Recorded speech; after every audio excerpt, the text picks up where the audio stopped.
Picture this. A congresswoman walks into a hearing room carrying a black laptop, knowing she's about to blow up everything. They told her not to bring it. They said this was a hearing, not a broadcast. But Jasmine Crockett didn't come to play by rules that protected corruption. What you're about to hear is a story of how one woman exposed a multi-million-dollar scheme to steal American votes, and it all happened live on national television. The morning of the hearing, tension filled the air like electricity before a storm. Congressman Louis Gohmert sat adjusting his microphone, probably thinking this would be just another boring political theater. Committee members whispered among themselves while aides rushed around with papers. Everything seemed normal. Everything seemed safe. Then Jasmine Crockett stepped up to the podium. She didn't wait for permission. She didn't follow protocol. She placed that black laptop on the raised oak podium and leaned in like she owned the room. With one click, a screen flickered to life behind her, and suddenly every camera in the place zoomed in. What appeared on that screen would change everything. It was a map of Texas, but not just any map. Strange red lines cut across communities like surgical scars. Districts carved up not for fair representation, but for pure power. Crockett took a breath and dropped her first bomb. Today, I'm not just submitting evidence. I'm broadcasting it. The silence was deafening. What you're looking at isn't just a map, she continued. It's a scheme. But this was just the beginning, because what came next would make Louis Gohmert wish he'd never gotten out of bed that morning. The screen flickered again, revealing a financial chart that looked like a digital spider web. Numbers, transfers, bank names, all connecting dots in a pattern that spelled corruption. And then Crockett delivered the haymaker. Exactly 48 hours after this map was finalized by Louis Gohmert, $9.2 million was transferred to a bank in Texas. You could hear a pin drop, but Gohmert tried to fight back. That's a dangerous accusation, Congresswoman. I don't control banks. Crockett turned to him slowly, like a predator who'd been waiting for exactly this moment. Then tell me why that account shares an address with your cousin's name on the board of directors. A gasp echoed from the back of the room. Someone covered their mouth. This wasn't just politics anymore. This was personal. But here's where it gets absolutely insane. Crockett wasn't done. Not even close. She tapped her laptop again, and the live stream showed a split screen comparing old districts to new ones. Entire neighborhoods that used to vote together were now sliced apart, like someone had taken a knife to democracy itself. This line, she explained, pointing to the map, split East Oak into two separate districts. The day after this line was drawn, their flood relief application was denied because the neighborhood no longer qualified as a whole community. Her voice didn't rise.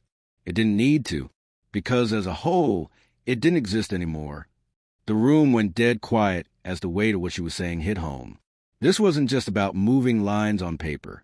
This was about destroying communities, separating families, and silencing voices. Gohmert tried to regain control. These maps went through every legal channel. They were approved by the state. Crockett raised just one finger, and somehow that single gesture commanded the attention of everyone in the room. You can say it was legal, she said, but don't you dare say it was fair, democratic, or moral. And then she showed them the faces. Real people whose lives have been torn apart by these invisible lines. Mothers, veterans, teachers, all confused about why their polling places had moved, why their neighbors suddenly seemed to be on the other side of something they couldn't see. But wait until you hear what happened next, because Crockett was about to reveal something that would make Louis Gohmert's blood run cold. She pulled up a corporate ownership chart that looked like a family tree.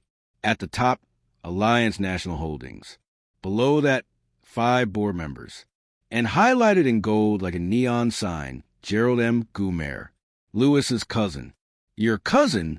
Crockett said, looking straight into the national television camera, vice chair of Alliance National Holdings. The same bank that received $9.2 million 2 days after your office approved a redistricting map. The coincidences were piling up like evidence in a murder trial.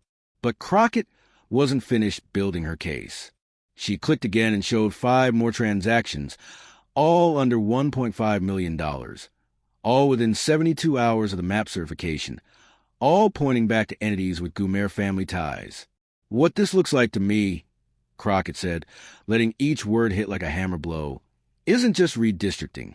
It's redistribution of money, influence, and public trust. Then she asked a question that would haunt Gumer. Do you deny knowing about these transfers? He hesitated, just for a beat, but the room noticed. The cameras caught it. America saw it. I don't manage campaign finances beyond legal compliance, he stammered. I didn't ask if you managed them, Crockett shot back. I asked if you knew. He didn't answer. So she answered for him by pulling out a photograph that would end his career. There was Gumer at a dinner table. Next to him, his cousin Gerald. And next to Gerald, a man in a red tie with a name tag that read Eric Wellston, Forward Texas PAC. The PAC that moved the $9.2 million had dinner with Gumer and his cousin 3 days before the map was approved. You want to call that coincidence, too? Crockett asked, but here's where the story takes a turn that nobody saw coming. The most devastating evidence wasn't financial records or family connections. It was Louis Gumer's own voice, caught on camera at a private fundraiser, saying something he never thought the public would hear. The video loaded. Cell phone footage from a private event. And there was Gumer's unmistakable voice over clinking glasses. We don't need to win every district. Just carve the map so we don't have to. The camera swung to show him, still smiling, still holding a microphone. 10 years. That's what we bought. 10 years of stability with one map. The crowd in the video laughed and toasted. But in the hearing room, the silence was deafening. This isn't conspiracy, Crockett said softly. It's confession. Gumer tried one last desperate defense. That video was taken out of context. That was a private fundraiser, not an official meeting. Crockett didn't even blink. Let's say it was a joke. Let's say you didn't mean it. But here's what you can't say. She looked directly at him. You can't say you didn't say it. And that's when everything changed. Because outside the hearing room, something unprecedented was happening. People were gathering on the Capitol steps. Not dozens, not hundreds, thousands of Americans, holding maps, holding signs, holding each other. They'd been watching the live stream, and for the first time, they understood exactly how their democracy had been stolen. They held up posters showing their old districts versus their new ones. I didn't move. They moved the map. My students lost a vote. I won't. Where I was where they put me. Inside the hearing room, Crockett looked at the live footage of the crowd and said something that will echo through history. These are the people your map erased. And they came to say something loud and clear, we still exist. But the most shocking moment was still coming. Without warning, Louis Gumer stood up from his seat, pulled off his microphone, and walked out. Just walked away. No excuse, no explanation. The door didn't slam, but his silence was louder than any outburst could have been. And then something remarkable happened. A Republican congressman, 3 seats down, turned on his microphone and said words that stunned everyone. I'm no longer comfortable staying silent. This is not red versus blue. This is right versus wrong. He formally requested a full House investigation into the Texas redistricting scheme. Right there on the spot. As Crockett packed up her laptop, she looked around the room one last time, at the empty seat where corruption used to sit, at the faces of people who had finally been heard, at a moment when democracy fought back and won.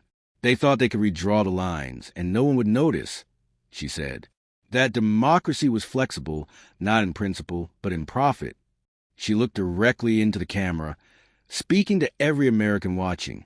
So to the people who drew these lines in secret, who moved money behind closed doors, who thought maps were weapons, I want you to know something. We drew something too. We drew the receipts. We drew the connections. We drew the truth. The live stream faded to black, but the message didn't. Because sometimes when the system breaks, one person with a laptop and the courage to use it can remind America what democracy looks like when it fights back. This wasn't just about Texas. This was about power hiding in plain sight everywhere. And the moment when ordinary people finally saw the map being drawn in real time and knew exactly where to push back.